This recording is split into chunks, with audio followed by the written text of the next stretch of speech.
Hello and welcome to this video where we'll go into Plotly graph objects and create visualizations, interactive visualizations where you have finer controls. It's not so high level, it's more low level compared to Plotly Express, which we have worked with before. Plotly Express is very high level, it's quite easy to create visualizations.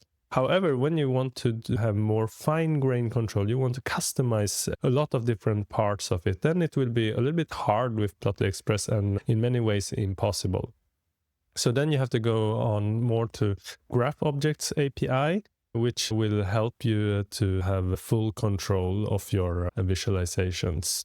So what will we do in this lecture? We will more specialize charts. I will choose a radar chart or spider chart and make a visualization of that in a special way so that you find it meaningful. And also I will create a map of Sweden and highlight different parts based on different information. This will be really interesting. You should know that Plotly graph objects also can make simpler charts like line chart and bar charts, and then you can customize them in different ways. I'll probably make a video of that later on for making storytelling with Plotly graph objects. For this video, we'll go into spider chart and map. See Studio Code. So here I am in Visual Studio Code, and it's empty except for this folder called Assets. I will provide a link to the repos so that you can get this as well. So these are important. So it's JSON files of a Swedish municipality. So this is how it looks like. You have the different coordinates for different municipality, and you have here different coordinates for different regions. So this is a way to specify how the map should look. Based on these coordinates, we will be able to plot the map. There's a multi-polygon, so you can think of all these coordinates will help you draw the different contours of each region. Sweden is divided into 20 plus regions, maybe 20, I forgot, maybe 22. And then each region is specified by a multi-polygon based on these coordinates and latitude, longitude coordinates. So based on these ones, you can draw this name here, Gotland's land. This is a region. And you move on later on, you will find coordinates for other regions. For example, Marland is another region. Based on this, we'll pick the region name and use this land's code. This is a specialized code for this region, right? And this will be used later on when we'll create our map. So let's close this first. So we don't need that right now. Instead, we will start with installing stuff. UV source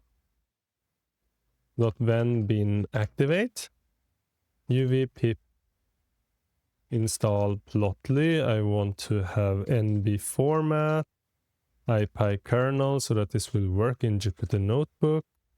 I need pandas. I need, I think that this is. If I need something else, I will probably install it later on. And also the data, of course, in the repo as well.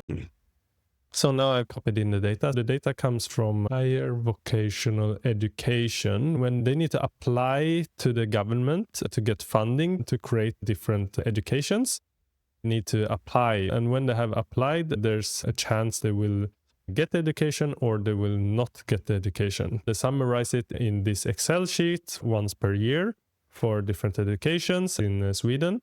You can see the data, and it's table number 3 that we'll use. The educational area, utbildningsområde, is data IT. And then there's a lot of different educations within that. And then there's a lot of education names. And here, this is very important. Beslut means their decision. Avslag means it's not approved, it's rejected. And beviljad means it's approved. So these are either approved or not approved. And then another very important is here that we'll use is LAN. Is for different regions. A corrupt map out of the regions and how many that has been approved for each regions. So then we can see which regions that are in the top. That is quite fun to see. Okay, but that is later on. Let's now create our Jupyter Notebook. I'll call this Plotly graph object.ipnb. let's call this plot the graph object and change this one to Python, our virtual environment. And this is Python. We'll actually start with the spider chart. It's easier. So start with this one and then we'll move on to the map. Import plotly.graph objects as go. I'll copy this in because you don't need to see me type it in and you can see it from the lecture note. So what do I want to do? Here we have different skills. You can see MLOps, deployment, data pipelines, database, data viz for data visualization, storytelling, business insights, reporting, experimentation, stats, and ML modeling. So these are different skills. And then we have data on different roles. Data engineer, data scientist, data analyst. We could have ML engineer as well. We could have AI engineer. We could have whatever role you want that fits these skills. Okay, and the idea is that depending on which role we have, they have different types of skills, right? For example, data engineers, they're quite strong with database, for example. And data pipelines, they are also very strong. While, for example, data scientists, they are very weak in data pipelines. Data analysts are very weak in data pipelines. These are generalizations, and I've gotten inspiration from a LinkedIn post a few years ago.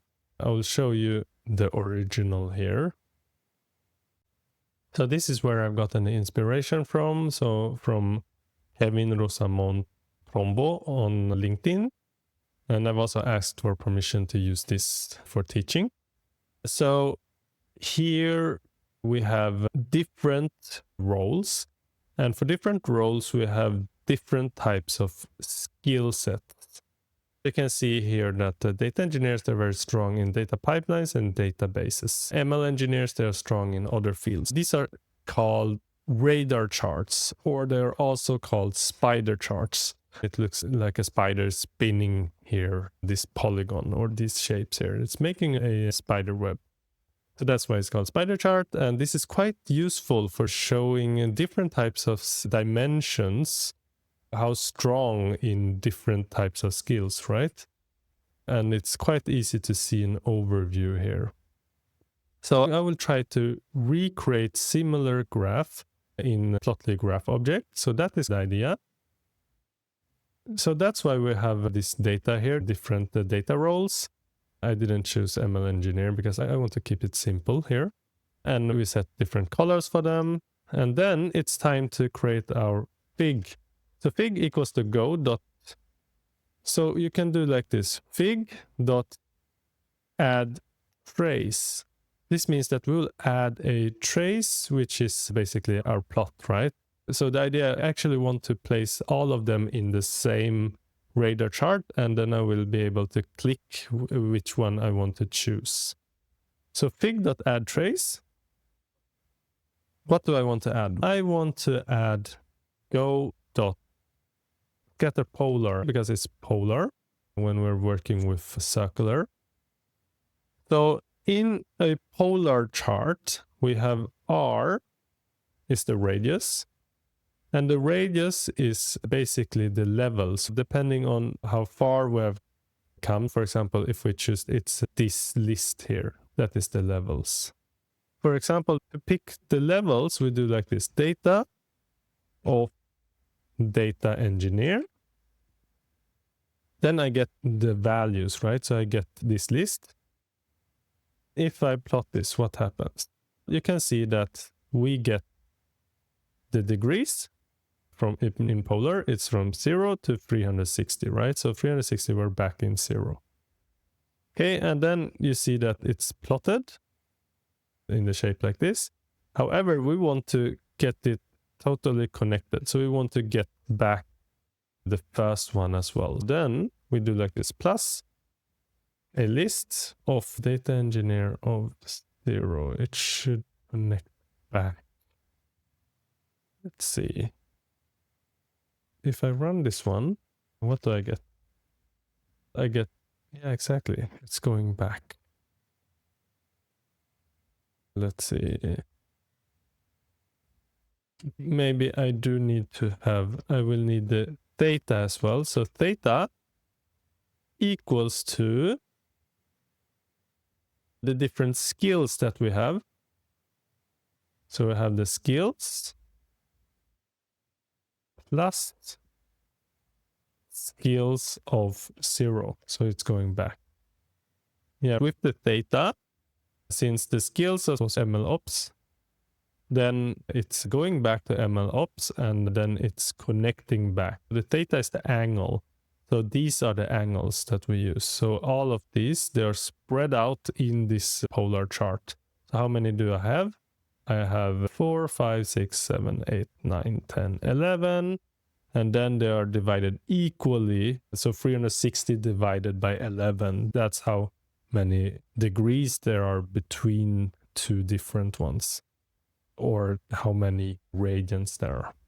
Okay. So this is quite cool. We have this for data engineer.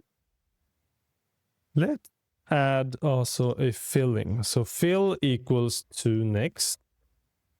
So this means that it will fill everything in between. So you can see if we go in the middle, we have trace 0. Let's give it a name. Name equals to, it's this one, right? So this is the role. So what I should do is pick this out. I call this role equals to data engineer. And then I have role. And I can have role here. Okay, so now it's called data engineer, much better. But these are R10 and data as database. So these are still not descriptive. Let's change those as well. We'll give an opacity of 0.5 so that it has a weaker opacity. The idea is that since I want to have several spiders, I call it spiders, or several traces in the same chart, I want to be able to see them overlap each other. So that's why I gave it a little bit of opacity. Okay, so we will also need a template will control what to see on the hover. So for example here, my hover looks like R10 and theta, right? They are not really good hover. So let's change that. This is how it works in Plotly graph objects when we do hover templates. You need to do percentage and curly braces in order to change a variable that you can find here.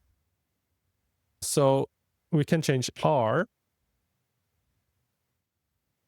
We should have like skill level R. So if I run this one, you can see skill level 10 instead of having R equals to it, right? So this will give the value from R. But now you can see there's here skill level 10 and then it says data engineer, right? Skill level 4, data engineer, etc.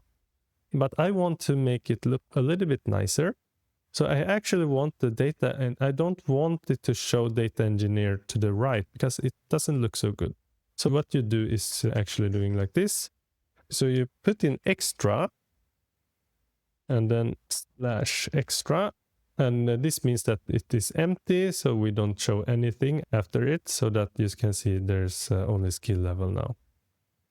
But we do still want to have that it says data engineer, but I want it to be in the top.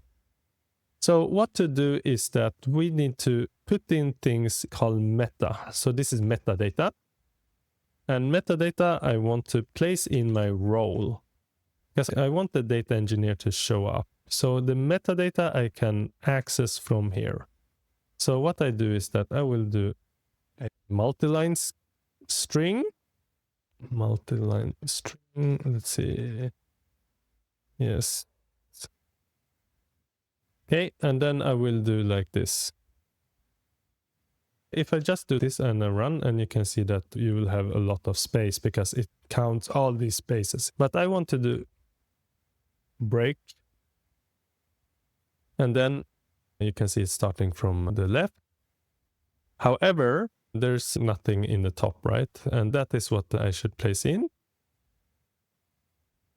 So the idea is that I will place something like this.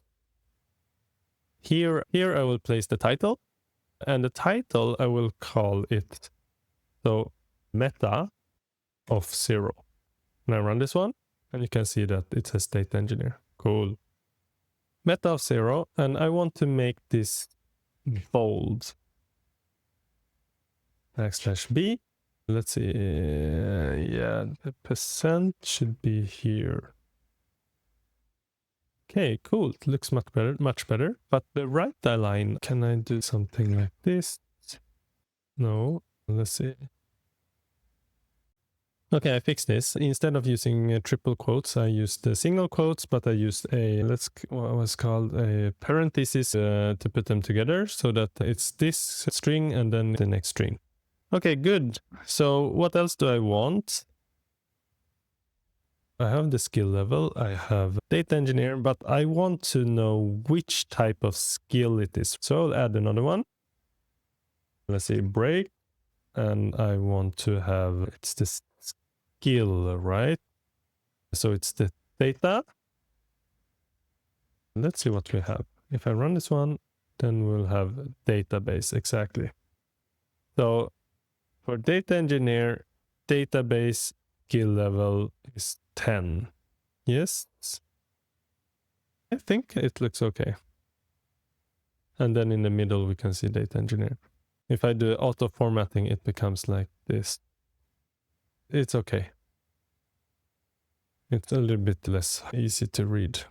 However, let's do this also. Line equals to, I want to do like this line. I want to have a color, right? So I want it to be, it's a dictionary of color equals to colors of my role. So now the role is data engineer, which is green. So I get the green color. Okay, so now I think we're ready to loop this to get several traces, right? So instead of writing role like this, we could do like this. For role, comma levels in data.items. What happens? Data.items, then we get all the keys as roles. So we unpack this dictionary. So then I don't need to hard code the role.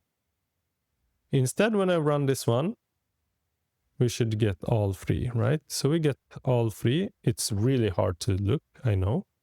But I can remove different ones, right? Looks better. However, I want to start with 1. I don't want to start with having all of them. It's too full. So what we do is we put in a visibility. So visible equals true if role equals data engineer. Else, I want legend only. Okay, so I run this one. So it's true now, visible, when it's data engineer. And for all other roles, it's false, or it's legend only. So with the legend, I can control to have other ones as well. I can remove these ones. Right? Okay, so this is quite good start. However, I want to update this figure a little bit. I want to make it cleaner. To remove a little bit of clutter. So fig.update layout. This is how you control the layout, so you can update different things. For example, you can place in a title. Skill profiles by some common data roles. Okay, so this is how it looks like. I want to make this bold. So this is HTML syntax. HTML tags. So this one is bolded. And then we can have, I want to have this one.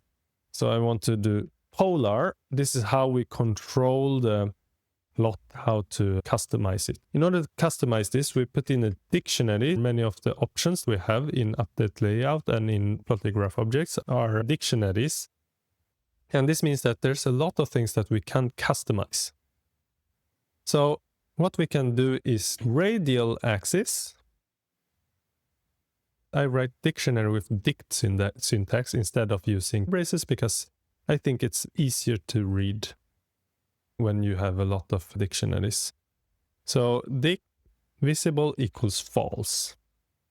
Or radial axis, let's see, the radial axis should also be a dictionary in dictionaries. And then here you can set visible equals to false. And you can see it disappears, the radial axis. Yes, these are still correct. And then we want to have the angular axis as well. So we have in my polar, I will put in the next argument. I want the angular axis equals to show grid equals, so now it's much cleaner. I wanted to remove the grids. Let me see what else we can do. We can change the color here. Color equals to gray. Radial axis, angular axis, color equals to gray. And I run this one. It doesn't show angular axis. It doesn't matter. So it's because the grid, we have already removed that one. So let's see. And then let's see, we can change the background color. I've chosen a color for you. You can choose yourself. BG color. It should be inside of the polar because that's our plot. Inside of the polar, background color. Yes. Ah, good. Now I get these are much weaker color here in the background. So when I place in the other ones, still hard to see, but the idea is that we shouldn't place all of them at once. Instead, you can compare like 2 of them, or you can choose just one of them. Actually, I could better colors than salmon. I could pick red directly. Let's say red. Yeah, but then it's a little bit strong. But if I just pick that one, it's okay. You can experiment around a little bit. I haven't experimented enough, I think. And this blue is quite strong. Yeah, let's start with this one. Okay, so let's continue now. We have a decreased color here. Oh, actually, this was quite ugly with the hover template. Let me change back. Okay. Run this one. Okay. So now let's change. I don't want to have so much spacing here, so I want to decrease the space. And what I do is in the update layout, I change the width equals to 400. What happens? Yeah, it's too crowded. 500, too crowded. 600. Yeah, better. Okay, let's see, better or worse. Then we have height equals to 200. What happens? Ah, too small. 400. Okay, yeah, looks better. If I have 400 there, I could have 500 here maybe. Yes, so, but this is a little bit too crowded. 550. Okay, better, but still not showing everything. 600. Yeah, better. Okay, so 600, then maybe I can increase the height to make it a little bit bigger. Yes. 400. Yes. Okay, like this. Okay, so now we have this radar chart, and yeah, I'm happy because I need to go exactly where it is to find the hover, right? That is disturbing. So what we do is hover mode equals to closest. Then if you're close to it, you don't need to be exactly there to get the hover. And I think it's bit nicer experience. Okay, so this one you can save and open it in the browser if you want. One thing you can do as an extension here is that no matter which role you have, for example, you are a data engineer and you want to develop skills within storytelling, data visualization, etc., you could start mapping out your different skill levels right now and make one that is a skill level you want to develop into next year, and you can visualize this for your manager so that they will give you possibilities to train within these areas that you want to develop in. So you can use it as a communication tool. Quite nice to communicate to the managers like this. Okay, so let's now move on to our map. And this is quite interesting. Map of MYH data in Sweden to 2024. So we import pandas as PD. We import DuckDB.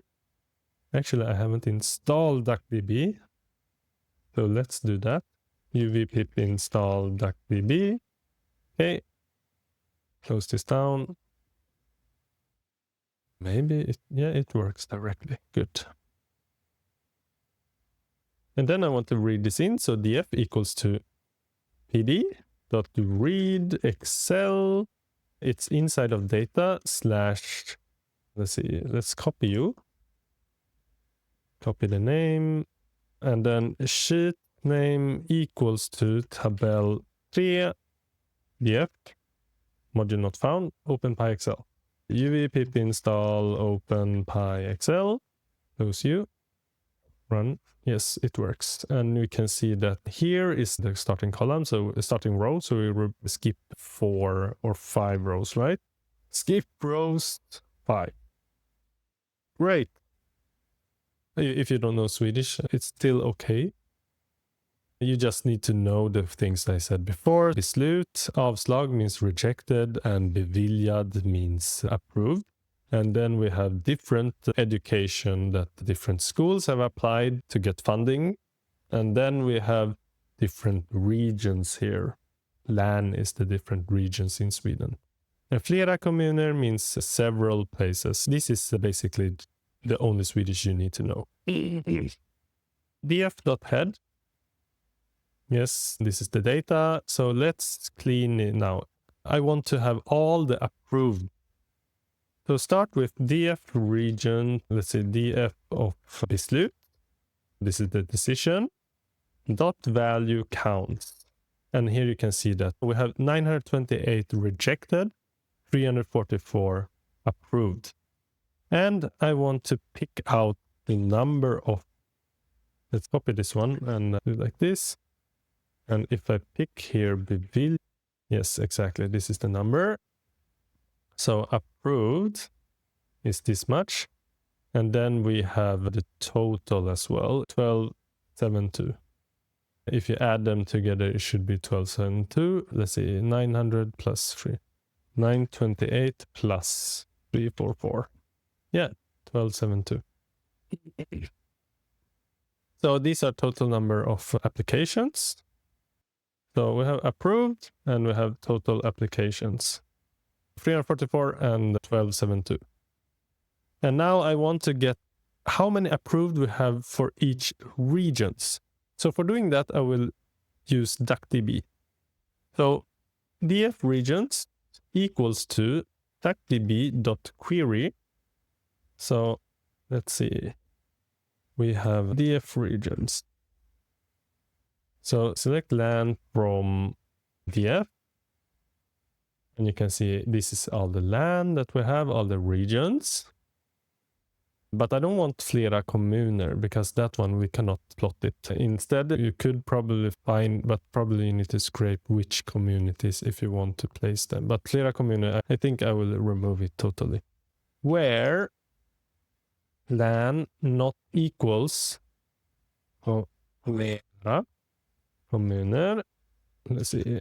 So if I do this one, yeah, flera kommuner disappears. Good. And then I want to group by län. Okay. And then I get the LAN, and now let me do this cool thing. So you want to count the number of beviljad, right? So then there's a function called countif. So beslut equals as beviljade, like this. And you can see here, we get the total number of beviljad. Perfect. I want to order this one. Order by, and if you would want to do it in normal SQL, then you need to do a case here, case when, and that is quite ugly. But DuckDB, it is really beautiful. So order by, or not LAN, and bevilj will be consistent. Descending. Okay. Now you can see there's 20 LANs in this dataset, because there might be 1 or 2 LANs that don't have any applications at all, or have no approved at least. So here you can see Stockholm, Västra Götaland, and Skåne. These are the 3 largest lands in Sweden, and they have most approved, so it's not surprising. So now let us create our, or we are not really into our map very soon. We need to import JSON in order to import the geographical data.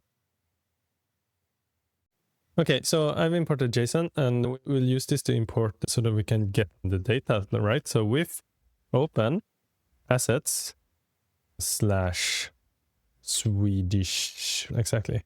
Read it as file, and then we'll have JSON data, JSON.load, JSON data, looks like this. So I want to go down to this level here. I want to have this LAN squad. I want to have this name here. So JSON data, let's see, dot get type feature collection features. Can I get that? Features, yes. And it's a list here. And for example, if I take the 0 dot get name, let's see, I didn't get anything. 0, what properties it's called. Get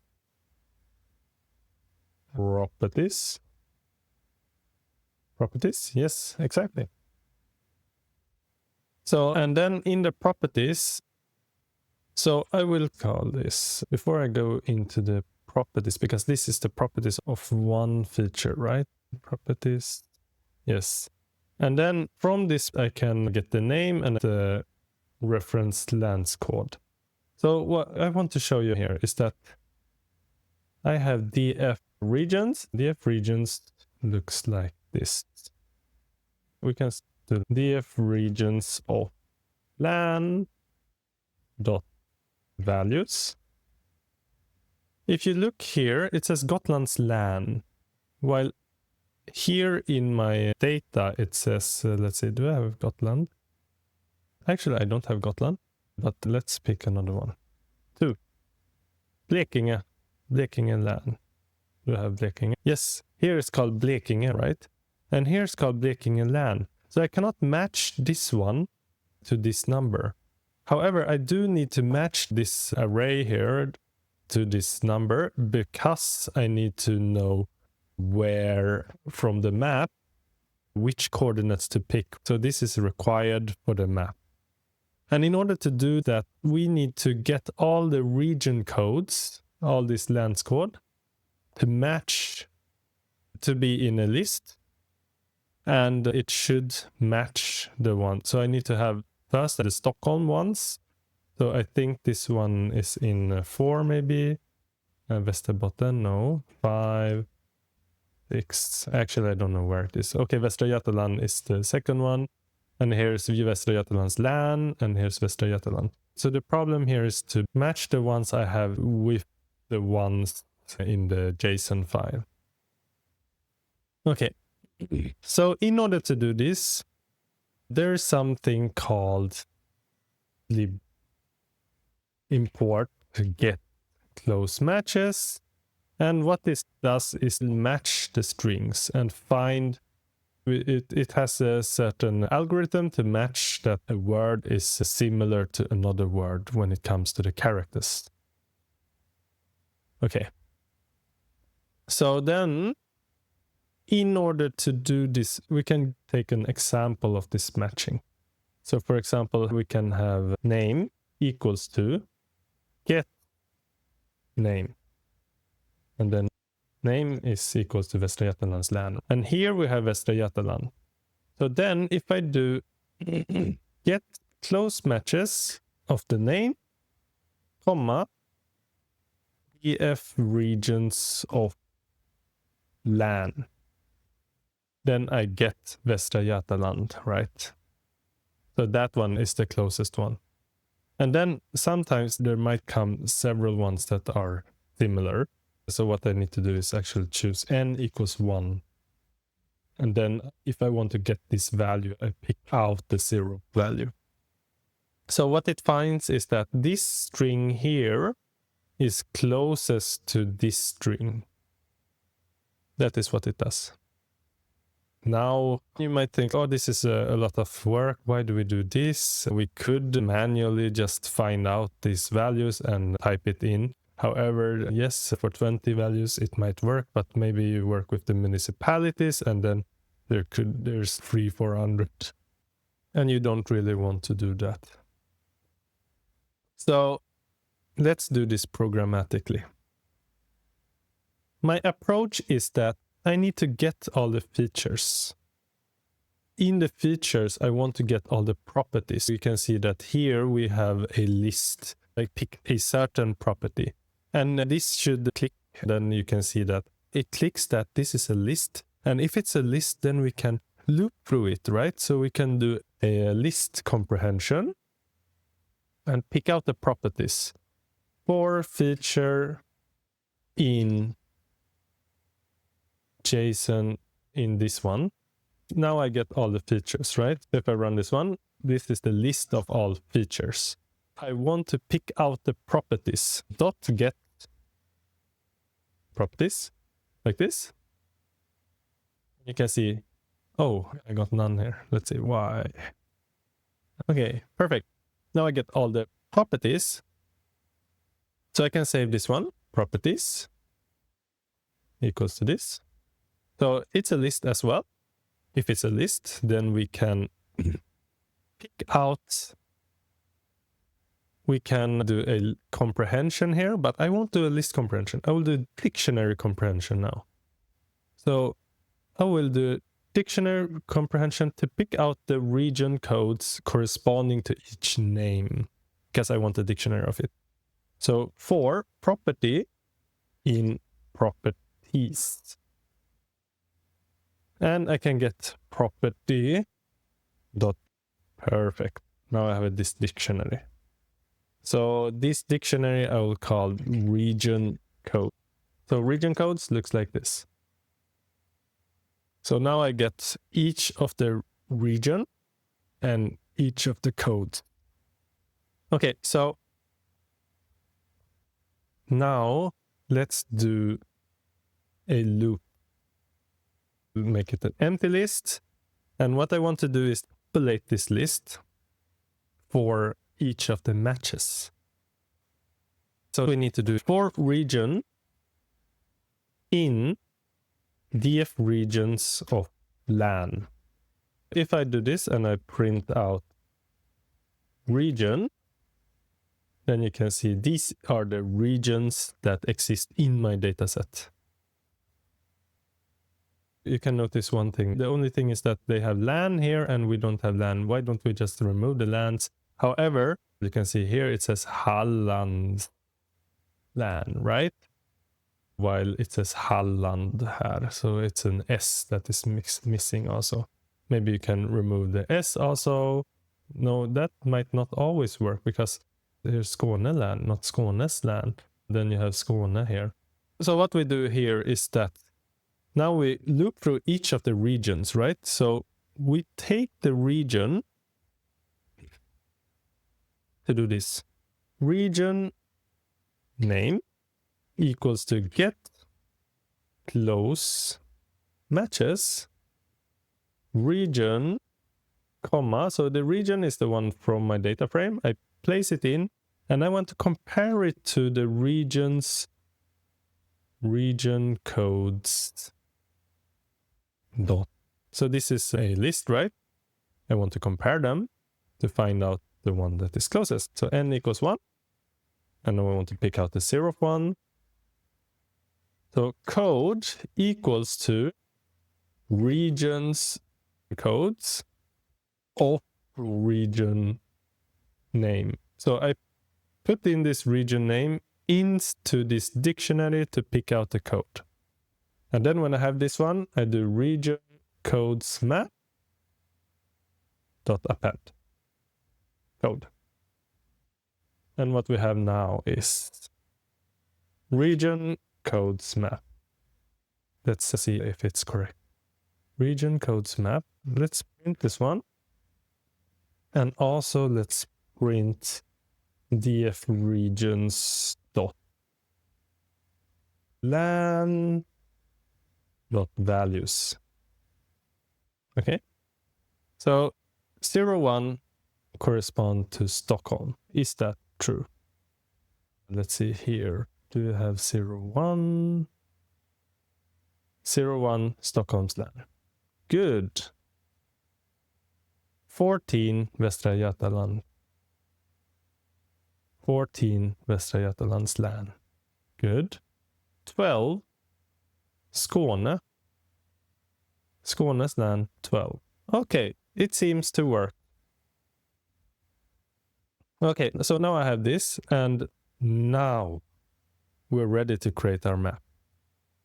Okay, so let's do our map. So fig equals to go.figure, and inside this figure, I want to place my go.choropleth map box. Choropleth map box. And GeoJSON equals to JSON data. So this is required in order for it to draw the map. Let's see if I get anything if I just do this fig.show. It says it's deprecated. Actually, I cannot solve it with the new one that they tell me. So they say use choropleth map instead. Actually, when I use it, I cannot solve a zooming issue. So we will continue using choropleth map box.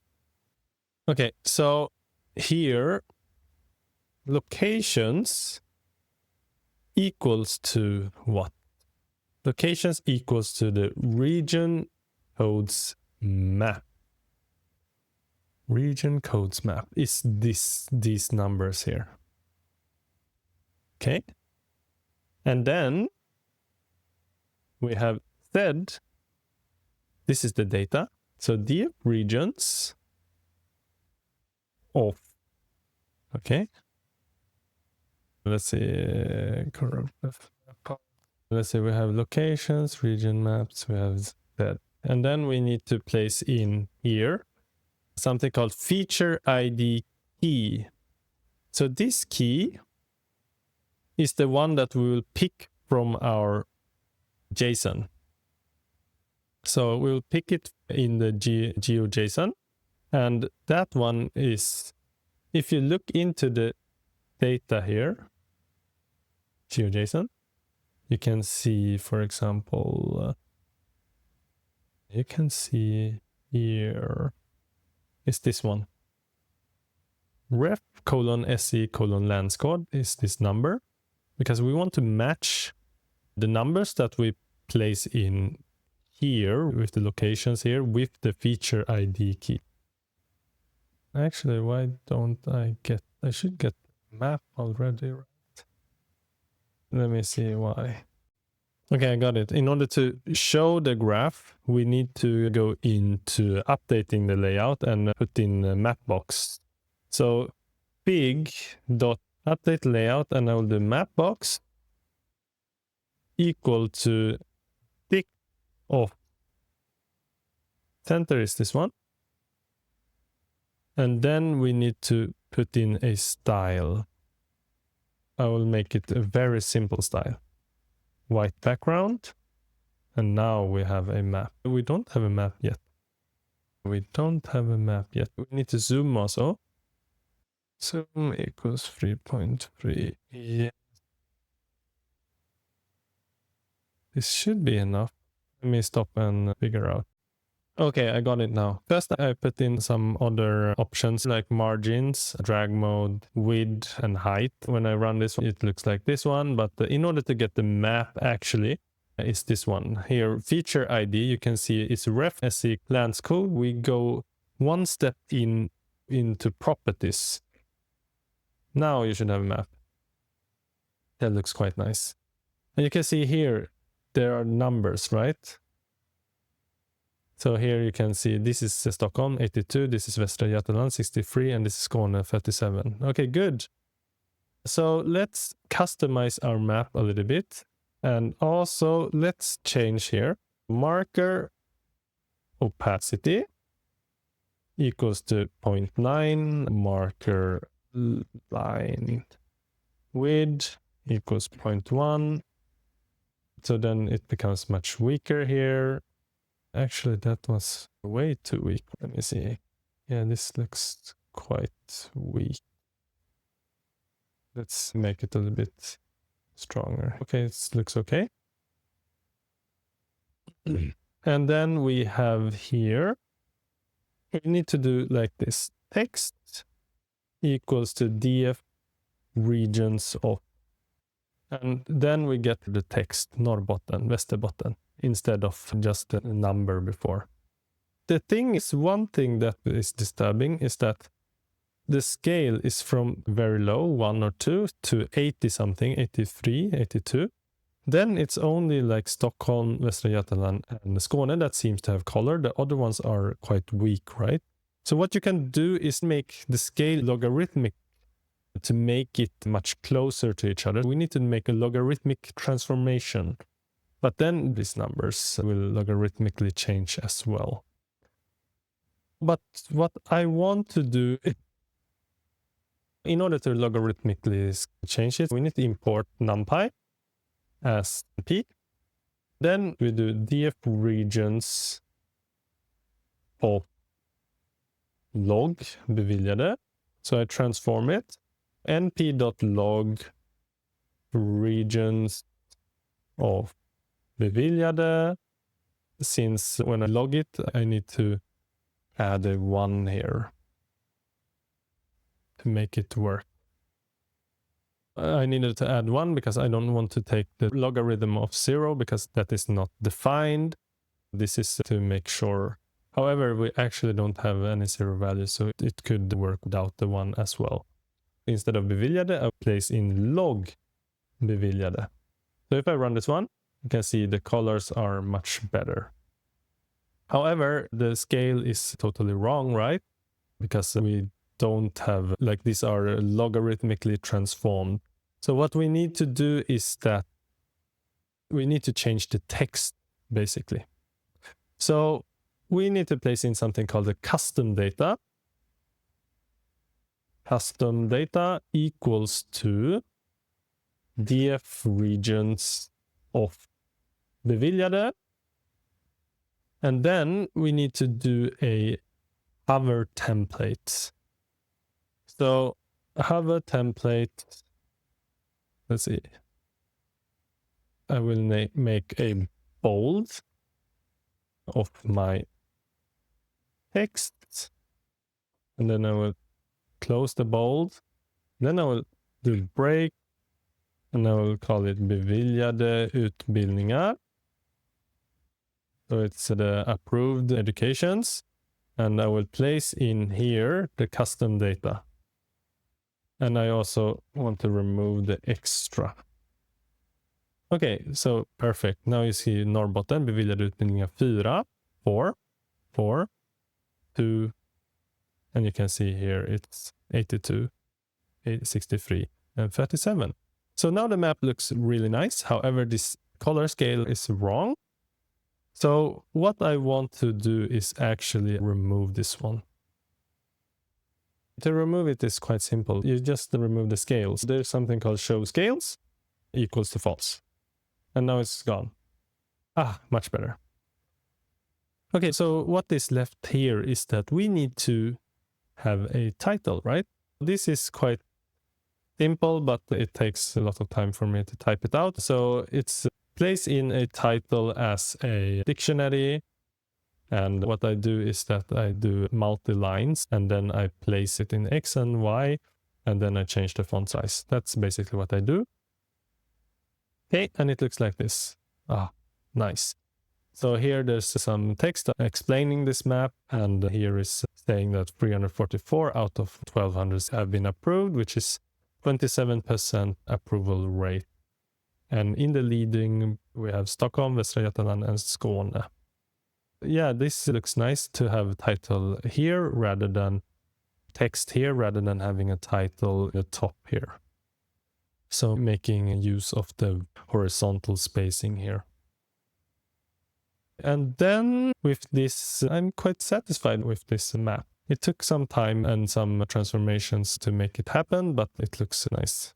I hope you enjoyed this video where we've gone through 2 different charts. We're using graph objects. We have done a spider chart, and then we have graph objects to do a map. And doing the map with choropleth mapbox, it's a little bit tricky because you need to have a GeoJSON file to specify the coordinates for how Plotly should draw the map. And the file that I had for the regions, we needed to match the regions that I had in my data with the correct regions in the GeoJSON to pick out those region codes. So that required some thinking and some looping in order to pick out and put into dictionaries, and later on putting it into the choropleth map box in order to draw the map.